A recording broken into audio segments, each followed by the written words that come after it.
नमस्कार दोस्तों, आज की इस वीडियो में हम चर्चा करेंगे महाराणा प्रताप पे। आखिर कौन थे महाराणा प्रताप? 7.5 फुट लंबे मेवाड़ के राजा और राजस्थान के शक्तिशाली राजपूत। जब अकबर ने पूरे हिंदुस्तान पर कब्जा किया हुआ था तो मेवाड़ में अकेले महाराणा प्रताप अकबर के खिलाफ खड़े हुए।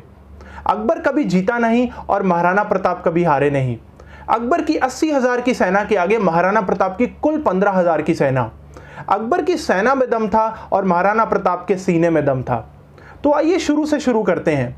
उससे पहले अगर आपने मेरे चैनल को अभी तक सब्सक्राइब नहीं किया है तो प्लीज इसे सब्सक्राइब करके बेल आइकन का बटन दबाएं, वीडियो को लाइक करें और इसे एंड तक देखें। तो आइए शुरू करते हैं। 9 मई 1940 महाराणा प्रताप का जन्म कुंभलगढ़ में हुआ। महाराणा उदय सिंह और माता जयवंती उनके माता पिता थे। माता जयवंती उनकी माता होने के साथ साथ उनकी पहली गुरु भी थी। महाराणा प्रताप सिंह बचपन से ही फौज के बीच में रहे, जिसके चलते उनको अस्त्र शस्त्र चलाने में महारत हासिल थी। महाराणा उदय सिंह की कुछ और बीवियां भी थी, जिसमें से एक थी महारानी धीर भाई, जो चाहती थी कि उनका पुत्र जगमाल मेवाड़ का राजा बने। उसी तरह उनकी और बीवियां भी यही चाहती थी। अकबर बहुत तेज था। वो जानता था कि राजपूतों को लड़ाकर कुछ को अपने साथ लो और बाकियों को खत्म कर दो। वही हुआ। परिवार में दरार पड़ गई, राजपूत आपस में लड़ना शुरू हो गए। याद रखिए, जब जब घर टूटेगा पड़ोसी आकर लूटेगा। 326 बीसी में जब सिकंदर भारत आया तो महाराजा आम्बी ने सिकंदर के साथ मिलकर पोरस को धोखा दिया। नतीजन पोरस हार गया। इसी तरह मोहम्मद गौरी भी पृथ्वीराज जी को ना पकड़ पाता अगर राजा जयचंद उसके साथ ना मिलता। इसी तरह मुगल भी हमें कभी नहीं हरा पाते अगर हमारे परिवारों में आपस में दरार ना होती। अकबर बहुत समझदार था। उसने आमेर के महाराजा को अपने साथ लिया, टोडरमल और जयसिंह को भी अपने साथ लिया, जिसके चलते महाराणा प्रताप अलग थलग पड़ गए। महाराणा प्रताप ने जंगल में जाकर भीलों के साथ अपनी सेना बनाई और उन्हें युद्ध करने के लिए तैयार किया। जब भी मुगल मेवाड़ पर आते और युद्ध करते तो महाराणा प्रताप उन्हें मुंह तोड़ जवाब देते, लेकिन मुगल कभी महाराणा प्रताप को हरा नहीं पाए।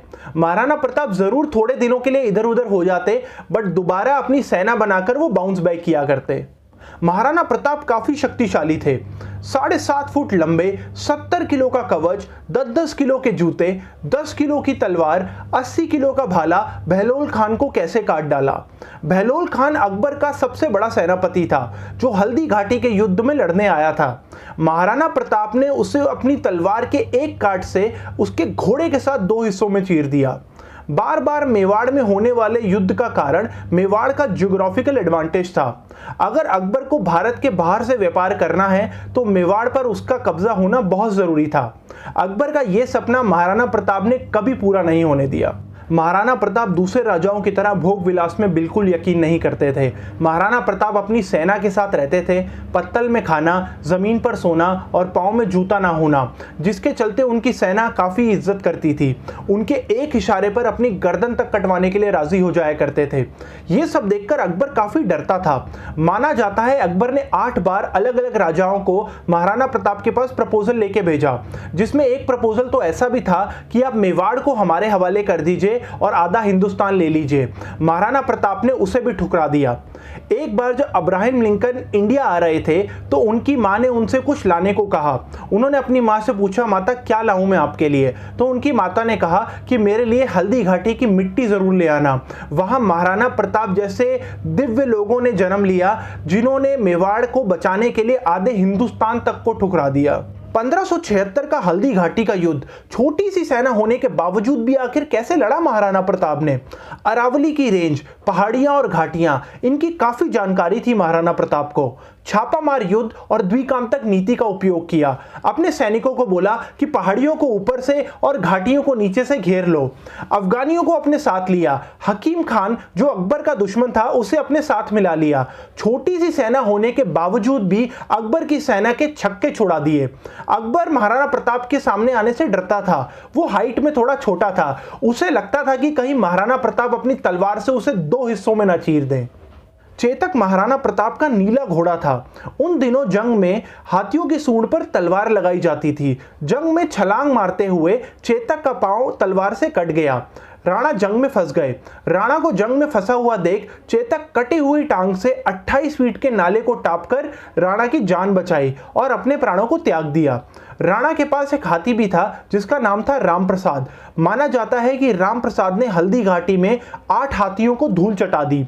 अकबर इस हाथी को पकड़ना चाहता था। अकबर ने राम प्रसाद को पकड़ लिया और उसे अपने साथ ले गया। 28 दिन तक राम प्रसाद ने कुछ भी नहीं खाया और अपने प्राण त्याग दिए। अकबर यह समझ गया था कि जिस महाराणा प्रताप का हाथी भी मेरे सामने नहीं झुका, उस महाराणा प्रताप को अपने सामने झुकाना असंभव है। हल्दी घाटी का युद्ध इतना खौफनाक था कि 300 साल बाद भी जमीन खोदने पर नीचे खून के धब्बे साफ दिखाई देते थे। नीचे से तलवारों के जत्ते निकलते थे। अकबर महाराणा प्रताप से इस कदर डर गया था कि उसने अपने घर पे साफ ऐलान कर दिया था कि रात में महाराणा प्रताप का नाम कोई नहीं लेगा, नहीं तो उससे महाराणा प्रताप के सपना आएगा और वो उसे सपने में मार देंगे। अकबर ये समझ चुका था कि महाराणा प्रताप को वो नहीं हरा सकता और किसी को धोखे से हराना उसकी आदत नहीं थी। इसीलिए अकबर को एक महान बादशाह भी कहा जाता है। अकबर का ध्यान अब ईस्टर्न और सदर्न साइड में चला गया, जिसके चलते मेवाड़ पर अब महाराणा प्रताप का वापस से पूरा कब्जा हो गया। कुछ दिनों तक सब ठीक चला, बट उसके बाद एक खबर आई कि महाराणा प्रताप शेर का शिकार करते हुए घायल हो गए और उनका देहांत हो गया। जब ये खबर अकबर को मिली तो वो काफी रोया। उसने चिट्ठी लिखी जिसमें कहा कि महाराणा प्रताप एक शक्तिशाली राजा थे जिन्होंने अपने गौरव को कभी नीचे नहीं झुकने दिया और उसे इस बात का दुख है कि वो उन्हें कभी नहीं हरा पाया। तो दोस्तों, ये थी कहानी महाराणा प्रताप की और हल्दी घाटी के युद्ध की। अगर आपको मेरा ये वीडियो पसंद आया है तो प्लीज़ इसे लाइक करें, मेरे चैनल को सब्सक्राइब करके बेल आइकन दबाना बिल्कुल ना भूलें, इस वीडियो को ज़्यादा से ज़्यादा शेयर करें और नीचे जाकर अपना कमेंट ज़रूर दें। तो मिलते हैं नेक्स्ट वीडियो में। जय हिंद।